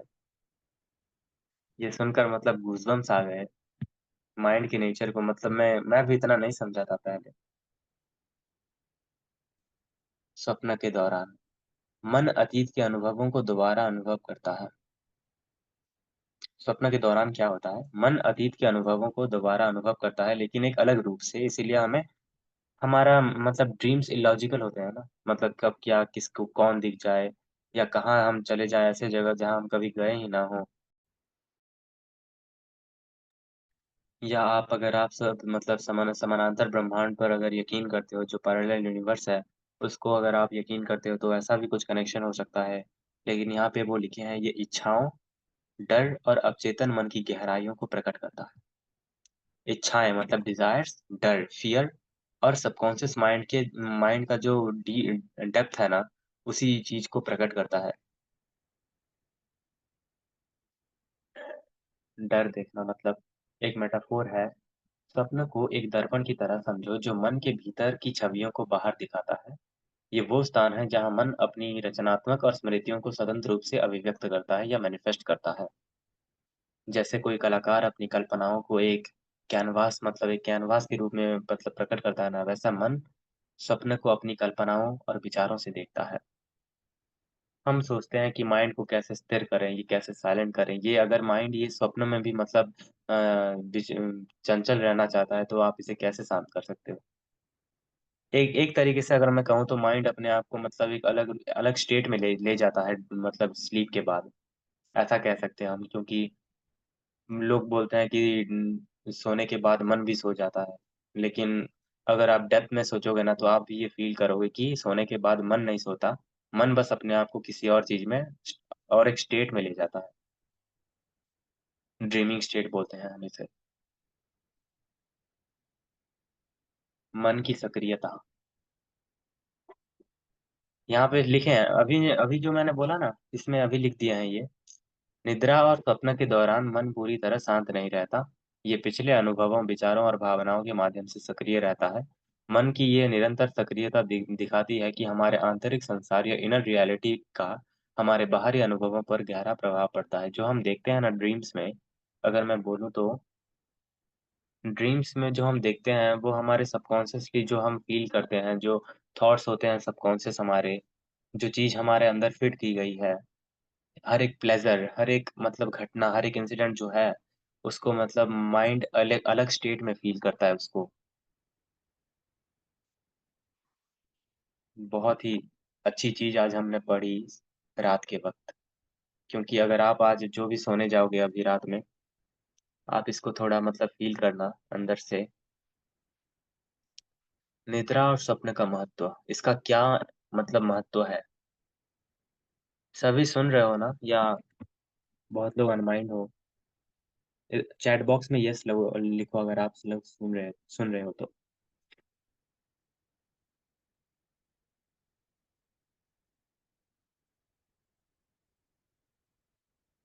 ओके,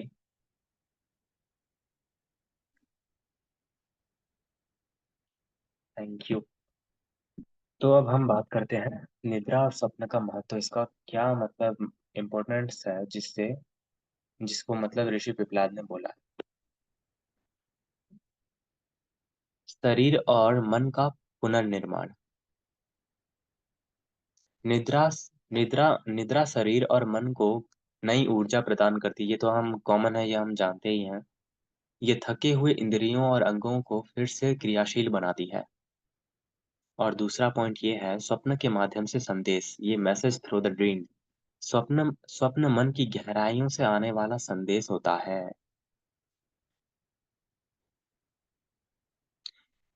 और लिखा है, ये हमारे अवचेतन इच्छाओं, डर और समस्याओं को उजागर करता है। स्वप्न अक्सर हमारे जीवन की स्थिति और हमारी मानसिक अवस्था को दर्शाती है। इसको आप खुद समझो क्योंकि मैं इसे एक्सप्लेन नहीं करना चाहूँगा। ये बहुत ही अच्छी चीज़ मैं ग्रुप में ही भेज देता हूँ।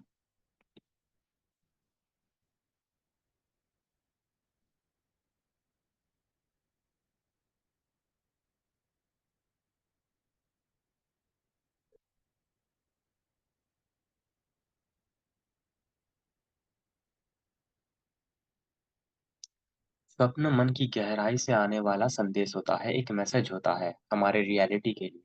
ये हमारे सबकॉन्शियस जो डिज़ायर्स होते हैं, जो फ़ियर होता है या जो प्रॉब्लम्स होते हैं, उसको उजागर करती है या मैनिफेस्ट करती है कह सकते हैं। मतलब हमें एक संदेश देना चाहती है कि ये क्या है। स्वप्न अक्सर हमारे जीवन अगर हम मान लीजिए कुछ इलॉजिकल ड्रीम्स हैं, उसको कैसे एक्सप्लेन किया जा सकता है? अगर मैं कहूँ तो अगर मैंने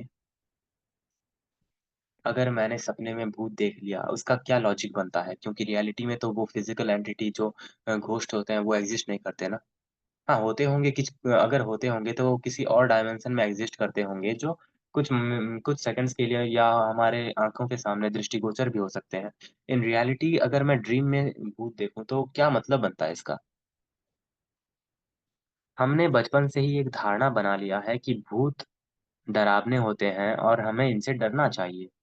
तो हमारे ये चीज़ हमारे सबकॉन्शियस माइंड में फिट हो गया है ना, कि भूत से हमें डरना चाहिए। ये डर का प्रतीक होते हैं, ये प्रतीक होते हैं। डर का प्रतीक भूत होते हैं। ये चीज़ सबकॉन्शियसली ऑलरेडी बचपन से ही फिट कर दिया गया है। इसीलिए जब भी हम मतलब ड्रीम देखेंगे ना सोने के बाद, अगर भूत दिखते हैं ड्रीम में, तो वो डर भूत वाला नहीं होता, जो भूत दिखते हैं वो डर भूत वाला नहीं होता।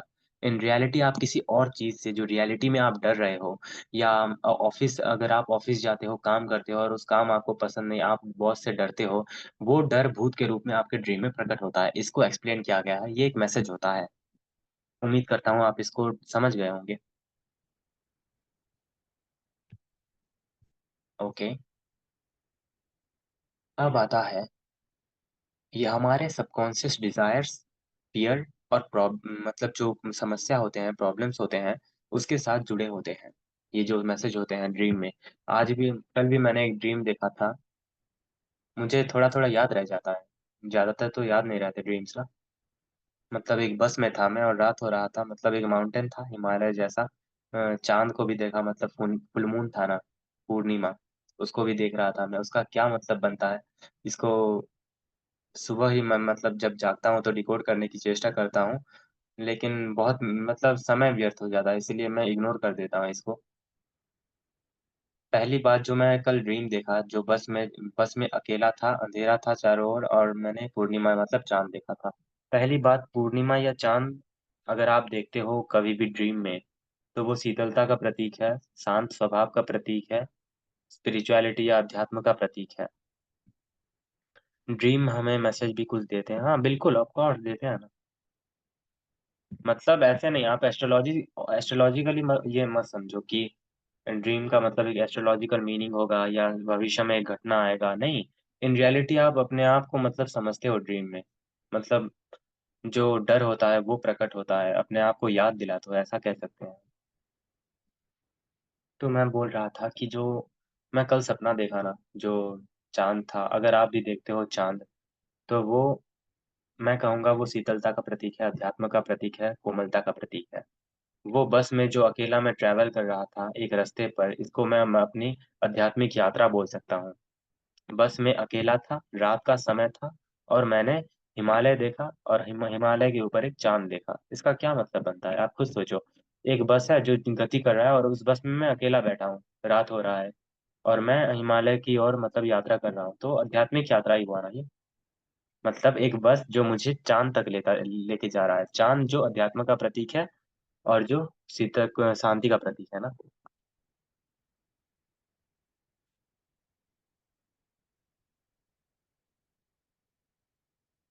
आपने कुछ दिन पहले निशांत सपने में सांप देखा और पकड़ के उसे छोड़ दिया।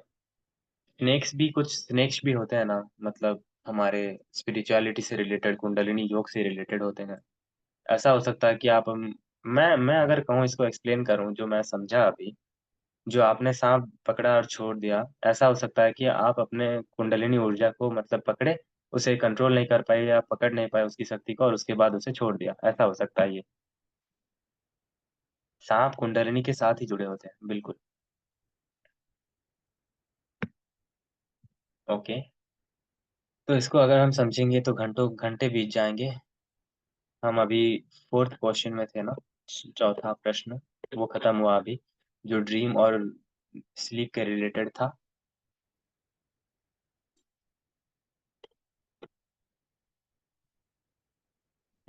आज का भी बहुत अच्छा जा रहा है मेरे हिसाब से।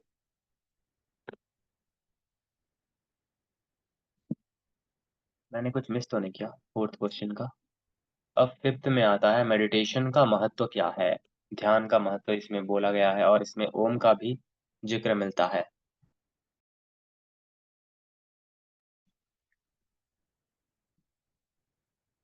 5th question, the importance of meditation. Om का महत्व भी कह सकते हैं। ओम यानी ध्यान ही है। हाँ,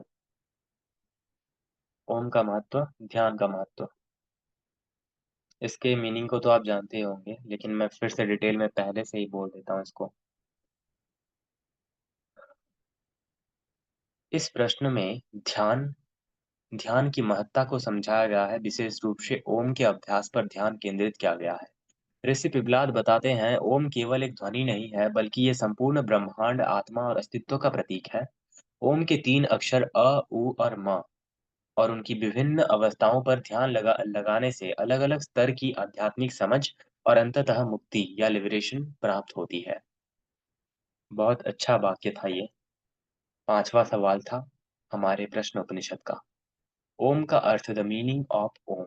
ओम को आदि शब्द, मतलब जो पहला शब्द शब्द भी नहीं बोल सकता मैं तो ओम को एक शब्द कंसिडर नहीं करता, क्योंकि ये शब्द से भी एक ऊपर है। लेकिन इसको समझाने के लिए हमारे ऋषि पिपलाद इसको समझाने के लिए एक आदि शब्द, एक मूल जो पॉइंट है, जो शुरुआत है, इसको ओम का ये महत्व दिए हैं और ये ब्रह्मांडीय चेतना या कॉस्मिक कॉन्शसनेस को दर्शाता है या इसका प्रतीक माना गया है। ये अस्तित्व की 3 अवस्थाएँ, जागृत अवस्था, स्वप्न अवस्था, सुषुप्ति और परम चेतना या तुरीय अवस्था का प्रतिनिधित्व करता है। ओम के 3 अक्षर अ, जागृत अवस्था, उ, स्वप्न अवस्था और म, सुषुप्ति अवस्था। इसको भी डेप्थ में समझते हैं। ओम में जागृत अवस्था या एक वेकफुल स्टेट कह सकता हूँ मैं, जो भौतिक जगत का अनुभव करता है। ओम में उ, म है ना, जो उ और म है, उसमें अजागृत अवस्था जो भौतिक जगत का अनुभव करता है या जो मटेरियल वर्ल्ड है हमारा, इसको फ़ील या एक्सपीरियंस करता है। और अब आता है उ, यानी कि स्वप्न अवस्था या ड्रीमिंग स्टेट, जो मानसिक और सूक्ष्म अनुभव का प्रतीक है। हमारे जो मेंटल थॉट्स हैं, इमोशंस है, इसको इसका इसका ये प्रतीक है और ज़्यादातर हम सब और ऊ में ही फँस गए हैं, क्योंकि हम म नहीं हो पा रहे हैं। म यानी कि सुषुप्ति अवस्था, ड्रीम स्लीप, जो पूर्ण शांति और विश्राम का अनुभव करती है। मतलब अब हम सब जो है ना अभी और ऊ के स्टेट में हैं, लेकिन म के स्टेट में जब हम जाएँगे तो हम शांत हो जाएँगे। कोई सवाल रहेंगे नहीं, कोई उत्तर नहीं रहेंगे, कोई ना तो दिन होगा, ना रात होगा, ना समय, ना कोई सुख होगा, ना दुःख होगा, मतलब एक ज़ीरो, एक शून्यता। एक आनंद, परमानंद, एक पूर्ण शांति, एक विश्राम, एक अनंत विश्राम, एक इटर्नल स्लीप। कौन-सा वर्ड मैं यूज़ करूँ, आप सुन नहीं पाओगे। हम अभी अधूरे हैं, और उ में, हमको म बनना है। उ, म, ओम। उदाहरण के लिए ओम को वृक्ष वृक्ष मतलब एक ट्री की तरह समझिए। उसकी जड़ें हैं, जो स्थिरता और भौतिकता का आधार है, क्योंकि जड़ें के बिना तो भौतिक मतलब एक मटेरियल वर्ल्ड में एक ट्री नहीं बन सकता ना, जड़ें के बिना। उ उसकी शाखाएँ हैं, जो अनुभवों और सूक्ष्म चेतना को दर्शाती है, और म उसका तना है, जो स्थिरता और गहराई का प्रतीक है। अब हम मेडिटेशन में उतरते हैं। यहाँ पे ही लिखा है 5वें, ओम के 3 स्तरों पर ध्यान, meditating on the 3 levels of Om. पर ध्यान, फोकसिंग ऑन ये जागृत अवस्था का प्रतीक है। ध्यान के दौरान इसे अपनी भौतिक चेतना या शारीरिक और इंद्रियों से जुड़ने के लिए प्रयोग करें। ये भौतिक संसार के प्रति जागरूकता लाने और उसे आत्मसत्ता करने में मदद करता है।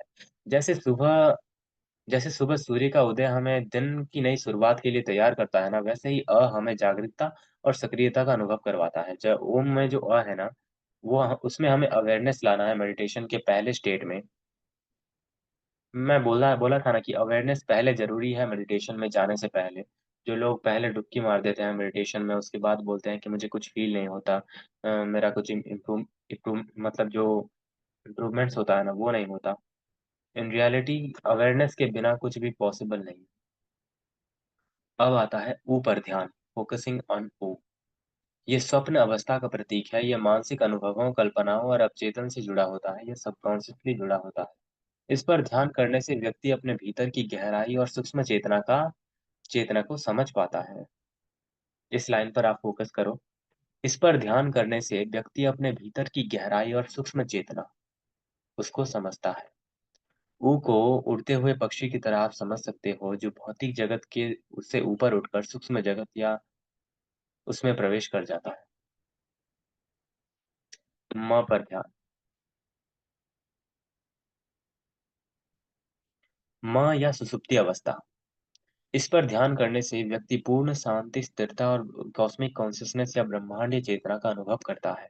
माँ वो अवस्था है जहाँ विचार समाप्त हो जाते हैं और ना ही कोई उत्तर बचता है और ना ही सुख दुख दिन रात ये सब कुछ भी एग्जिस्ट नहीं करते, ना कोई देवता है ना कोई भगवान है। मतलब एक परम आनंद की अवस्था जो आप खुद भगवान ही बन जाते हो, ऐसा कह सकते हैं। और केवल साइलेंस या मौन है, ये खुद लिखे हैं यहाँ पे। माँ वो अवस्था है जहाँ पर विचार समाप्त हो जाते हैं और केवल मौन या साइलेंस रह जाता है।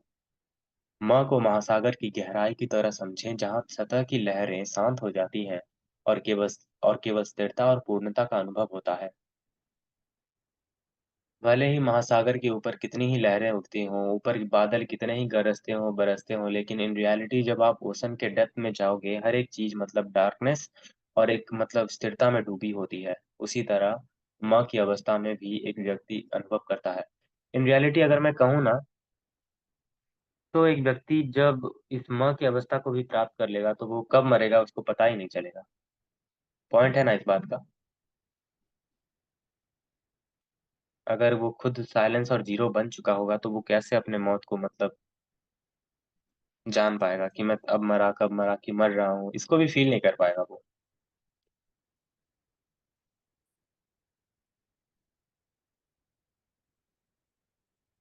कुछ-कुछ मेटाफ़ोर्स हैं यहाँ पे, संगीत को लेकर, वृक्ष वृक्ष को लेकर, दीपक को लेकर। ओम को दीपक की तरह समझो जो अप्रकाश की लौ है, वो लौ को तेज करती है और मौ उसका मौन है जो सब कुछ समेट लेता है।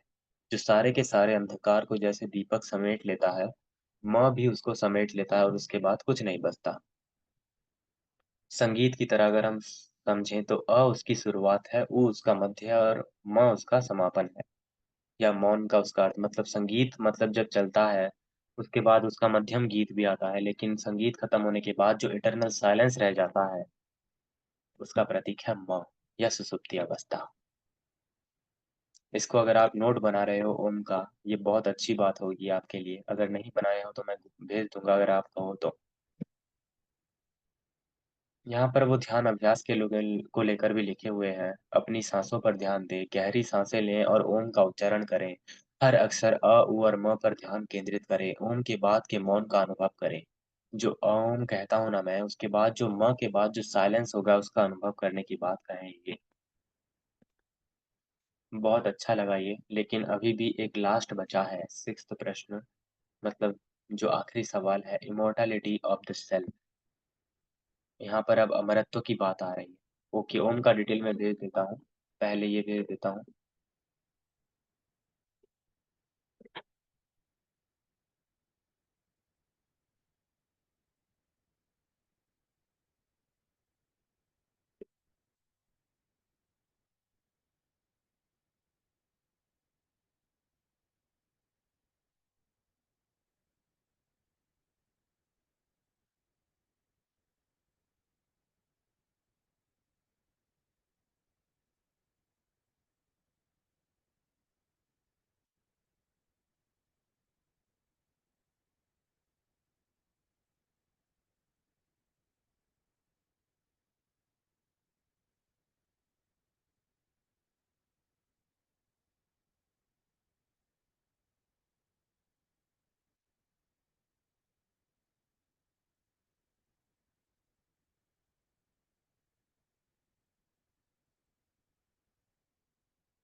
प्रश्न उपनिषद बहुत अच्छा लगा।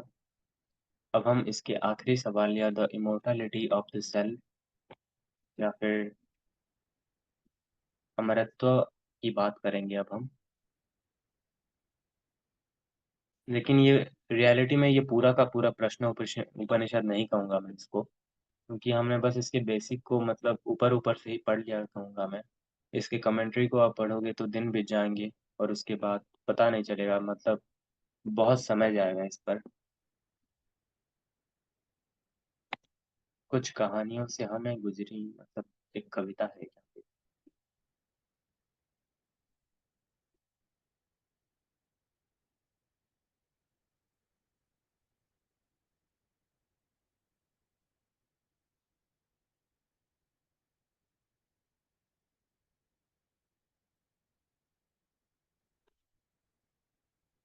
ओके, तो आखिरी सवाल आता है, या छठा प्रश्न जिसे हम कहते हैं,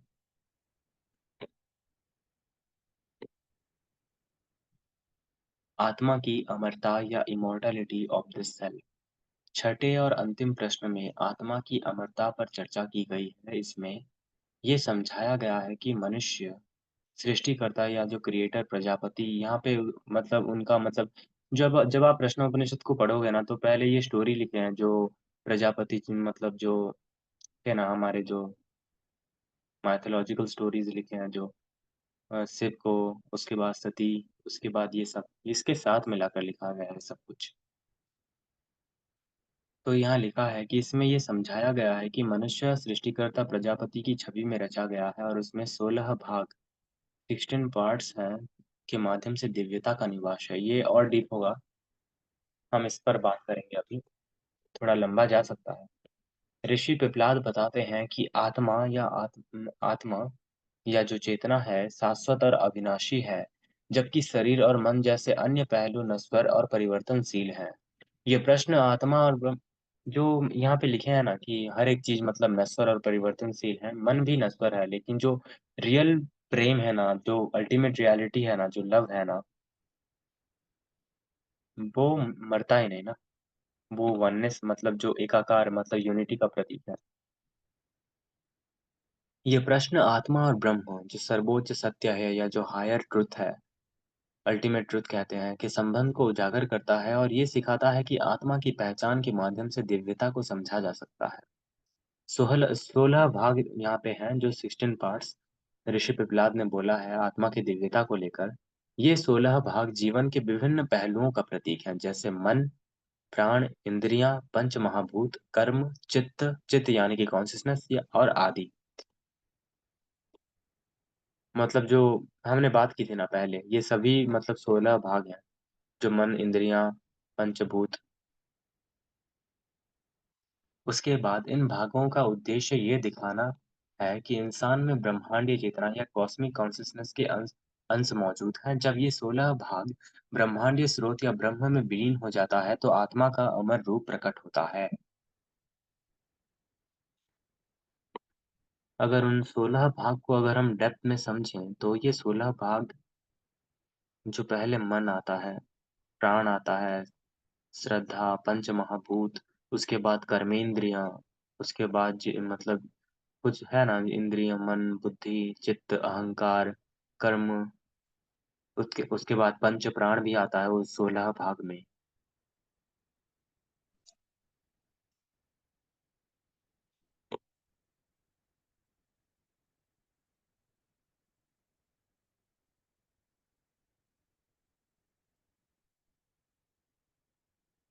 तो मैंने अभी जो रिसेंटली जो लाइन बोला कि इन भागों का उद्देश्य ये दिखाना है कि हर एक इंसान में ब्रह्मांडीय चेतना या कॉस्मिक कॉन्शियसनेस हर इसका अंश मौजूद होता है।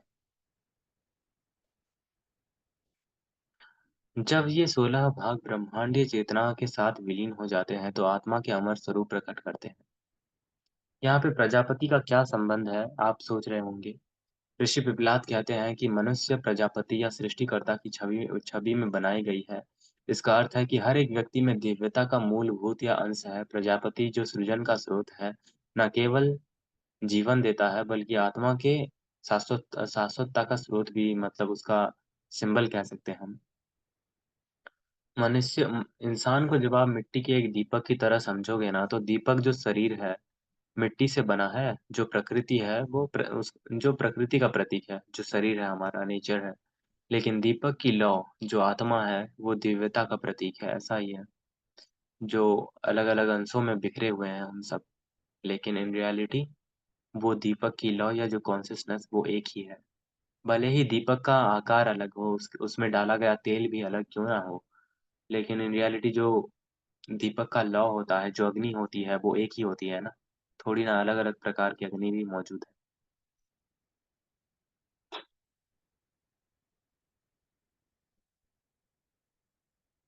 यहाँ भी वही भगवत गीता की ही बात लिखी गई है कि आत्मा ना तो जन्म जन्म लेती है ना मरती है, ये शरीर के नष्ट होने के बाद भी शाश्वत रहती है। शरीर, मन और इंद्रियां परिवर्तनशील हैं और नश्वर हैं, लेकिन आत्मा इनसे बियॉन्ड है पूरा। आत्मा ब्रह्म का अंश है और इसे जानने से व्यक्ति ब्रह्म के साथ अपनी एकता को पहचान करता है। जैसे सूर्य का प्रतिबिंब पानी में दिखाई देता है, लेकिन पानी के सूखने पर भी सूर्य का अस्तित्व बना रहता है। उसी तरह आत्मा शरीर के माध्यम से प्रकट होती है, लेकिन शरीर के नष्ट होने के बाद भी आत्मा अमर रहती है। बहुत अच्छा एग्जाम्पल था ये। आत्मा और ब्रह्म अलग नहीं है, आत्मा ब्रह्म का ही अंश है। जैसे पानी का बूंद जब समंदर में मिलता है तो वो भी समंदर बन जाता है, उसी तरह आत्मा को जानने का अर्थ है ब्रह्म को जानना। ये ज्ञान आत्मा की शाश्वतता और अमरता का उजागर करती है। 16 भागों का विलय, मतलब जो इसका विलय होगा ना, जो त्याग हो जाएगा, जो मेल्ट हो जाएगा हमारे संसार में, उसकी बात करते हैं ऋषि पिपलाद। जब आत्मा ब्रह्म को पहचानती है तो ये 16 भाग मन, इंद्रियां, कर्म आदि अपनी मूल अवस्था में लौट जाते हैं। मन तन्मात्राओं तन्मात्राओं में विलीन हो जाता है। प्राण ब्रह्मांडीय ऊर्जा में विलीन हो जाती है और इंद्रियां पंच महाभूत में लौट जाते हैं। ये प्रक्रिया, एक मम्मी एक बात बोले थे मुझे, याद आ रहा है कि जब मतलब हम उधार का शरीर बोलते हैं इसको, मतलब मम्मी ऐसा डिस्क्राइब किए थे कि हमारा शरीर उधार का है और जो कॉन्शियसनेस है ये ही हम है रियलिटी में, उधार लिए हुए हैं अग्नि से, जो जठा अग्नि जल रही है। सांसें उधार की हैं। उसके बाद ये पूरा का पूरा मिट्टी का शरीर, मतलब ये शरीर भी उधार का है। हर एक चीज को हमें लौटाना है, लेकिन फ्री में मिला है, कोई हमें मूल्य इसका देना नहीं है, हर एक चीज फ्री में ही मिला है हमको। बस इसको लौटाना है, बिना किसी मतलब सूद के साथ बोल सकते हैं। जैसे पानी की बूंदें बाष्पीभूत होकर आकाश में विलीन हो जाती हैं, लेकिन उनका अस्तित्व समाप्त नहीं होता, वैसे ही आत्मा अपने 16 भागों के साथ ब्रह्म ब्रह्म में समाहित हो जाता है। ब्रह्म का दिया हुआ शरीर ब्रह्म ही लेगा ना, ऐसा। ये छठे सवाल और उसके उत्तर यहाँ पर खत्म होते हैं। मतलब प्रश्न उपनिषद की बेसिक, मतलब बेसिक भी नहीं, ऊपर ऊपर से हमने मतलब रिव्यू कर दिया कह सकते हैं। लेकिन इतने में ही हमको इतनी जानकारी मिली, मतलब अनबिलीवेबल है पूरा। मुझे नहीं पता था कि यहाँ इतनी सारी चीजें मौजूद हैं, बस ऊपर ऊपर से पढ़े हम, और पढ़ेंगे। लेकिन इसको अगर मैं फिर से अपने मतलब पर्सनली भी पढ़ूंगा इसको, जो समझ आया उसको फिर से मैं बोलूंगा कभी सेशन में। तो जो सेल्फ इंक्वायरी थी, मतलब आत्मनिरीक्षण कर रहे थे हम, तो इसमें प्रश्न उपनिषद एक बहुत गहरा मतलब रोल प्ले करता है। इसको अगर आप नहीं समझोगे तो नहीं होगा।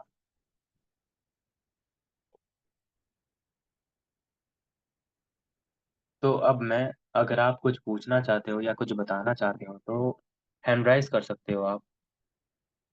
उसके बाद मैं म्यूट को बंद कर दूंगा।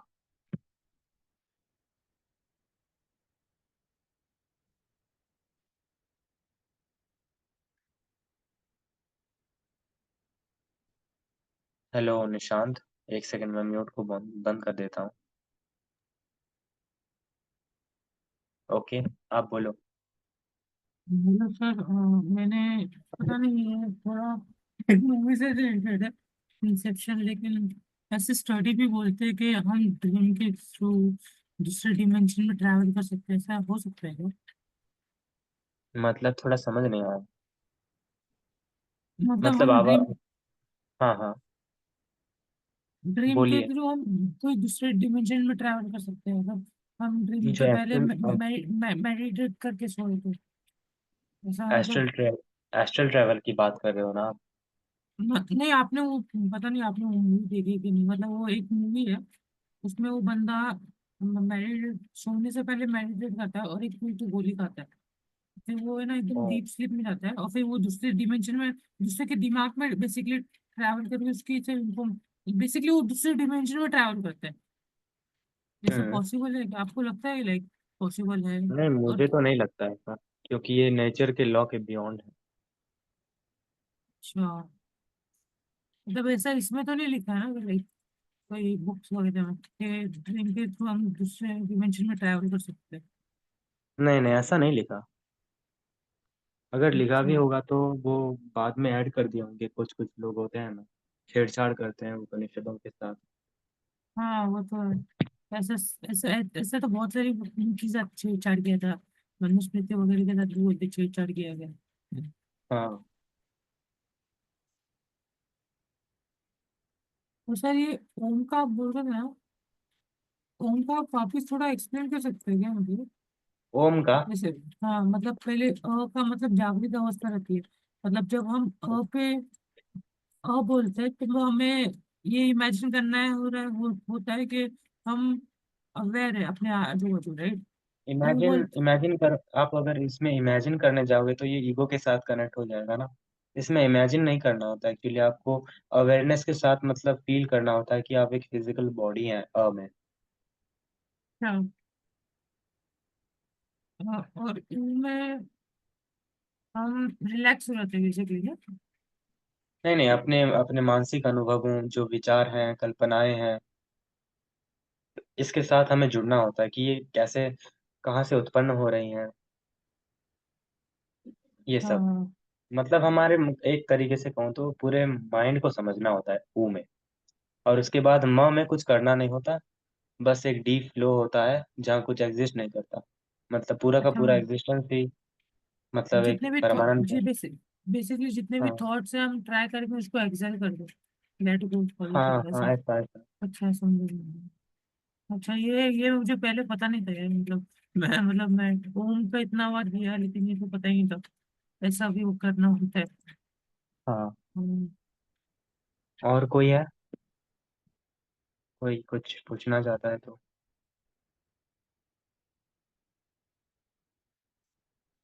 बहुत कम लोग आ रहे हैं, अच्छा नहीं लगता ये। हाँ सर, मतलब वास्तव में मुझे लगता है बहुत ज्यादा इम्पोर्टेंट था सेशन तब तक का। कल 20 के ये ऊपर भी थे लेकिन आज 13।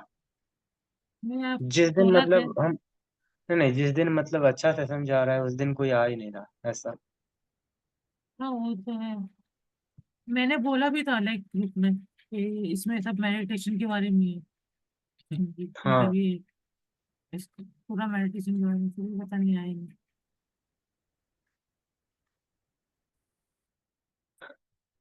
और कोई कुछ बोलना चाहता है तो, क्योंकि 11 बजे एंड कर देंगे हम। 11 के बाद मतलब मुझे जागना पसंद नहीं होता उतना, थोड़ा कभी कभी जाग भी जाता हूँ। लेकिन इन अहोरात्र बोलते हैं ना उपनिषदों में, वर्णित है कि अहोरात्रों में जागना अच्छा नहीं होता। है श्रद्धा। हाँ, वैसे आपने जैसे बोला रात को जागना अच्छा नहीं होता, तो रात को ऐसे बोला जाता है कि 10 से 2 बजे का नींद जो होता है ना, वो डीप स्लीप वाला स्टेट होता जी हाँ, बिल्कुल है बिल्कुल। ना। फिर हाँ फिर ब्रह्म मुहूर्त वाला जो टाइम आ जाता है कि 2:30 बजे के बाद जो मेडिटेशन है ना, एनर्जी भी अच्छी होती है, सब कॉन्शियसनेस सोई हुई होती है, तब आप मेडिटेट करो, या है ना, तब आप जो रिसीव करते हो उसका पावर ज्यादा रहता है। हम्म। और सेशन में बिल्कुल। है ना, जब ज्वाइन हुए थे 19 लोग थे, अभी 13 हो गए, तो बीच बीच में कोई जैसे मैसेज थ्रू आप चेक किया करो कि वो लोग है या नहीं, है ना, तो उसका कुछ मेथड आप ढूंढो कि कैसे आप अलर्ट या कम्युनिकेट करो। बीच बीच में आपने बोला था ना, जैसे कि सब बोलो यस यस, तो उसके थ्रू आपको पता चलेगा कि कौन कॉन्शियसली सब सुन रहे या नहीं सुन रहे, उसकी टेक्निक जो हाँ भी है वो कुछ कर सकते हैं। बिल्कुल। हम्म। और सुबह में ना आप एक वॉइस मैसेज भेज देना, जो भी आप टॉपिक करवाने वाले हो, और सभी लोग आए, तो है ना, थोड़ा जो हमारी एनर्जी क्रिएट हुई होते हैं ना, वो मेंटेन रहे, दिन में दिन ये सब हाँ कनेक्ट रहे ना वो। वैसे बिल्कुल। सेशन बहुत अच्छा था, वेरी डीप था, अच्छा लगा, very peaceful. Thank you so much. जी। कल कौन सा टॉपिक है, यही है? नहीं नहीं, इस पे कुछ और ही है, मैं लिखा हुआ हूँ। हाँ, ओके। रियलाइजेशन के ऊपर होगा, सेल्फ ओके। रियलाइजेशन। मेडिटेशन पर भी हम आएंगे 2 दिन के बाद, जो विज्ञान और वैरव तंत्र है उस पे भी। हाँ हाँ। तो मैं ये सोच रही थी, मेरे पास भी बुक है, वैसे मैं उसके लेक्चर सुनती हूँ, अनंत जी श्री पूरा विज्ञान भैरव तंत्र के पर समझाते हैं, मुझे सुनना ज्यादा अच्छा लगता है। रीड में हाँ हार्डली कम पढ़ पाती, पता नहीं मुझे ऐसा, मैं इतनी सब सारी बुक्स है पर मैं पढ़ क्यों नहीं पाती वो नहीं पता, पर मैं लिसनिंग करूँ ना तो एक एक शब्द को इतनी गहराई से सुनती हूँ एंड लाइक दैट। सो मुझे नहीं पता, बोलते हैं ना कोई ऑडिटरी होता है, कोई विजनरी होता है ना, सबका अलग हाँ अलग बिल्कुल, सेंसेस। सो मुझे लग रहा है मेरा वो लिसनिंग वाला ज्यादा है। ज्यादा है सो मैं आपका। सुनती, हाँ। तो मैं ये सोच रही थी, आप जो 10th दिन बोल रहे थे ना विज्ञान भैरव तंत्र शुरू कर रहे हो, उसके पहले मुझे मैं सब कुछ थोड़ा थोड़ा पढ़ लूँ, या क्योंकि मैंने काफी हम्म। सारी विधि पढ़ी भी है, सुनी भी, वेरी डीप, वेरी मेडिटेटिव, है ना। और मुझे नहीं लगता हम्म, कि एक दिन में विज्ञान वैरव तंत्र को कंप्लीट कर सकते हैं हम, 1-2 घंटे नहीं में। कर सकते, हेलो। क्योंकि उसमें एक टेक्निक पूरा सांस वाला भी है, एक स्पर्श वाला है, एक स्पाइन पे ध्यान करने वाला भी है बहुत। बट आप है ना एक टेक्निक का थोड़ा सारांश लेके और थोड़ा थोड़ा करके मैं भी नोट डाउन कर लूंगी, जो भी करूंगी उसका, कि एक टेक्निक में क्या कहना चाहते हैं ना, तो शॉर्ट एंड हम्म। स्वीट और दे पाए, है ना, ऐसा हम्म। कुछ। Thank you. कल मिलते हैं फिर। हम्म? जी ठीक है। हाँ हाँ, good night everyone. Good night. Hello. Hello. आज हेलो, शुभ रात्रि। जी, कल मिलते हैं फिर। ठीक है, गुड नाइट, शुभ रात्रि।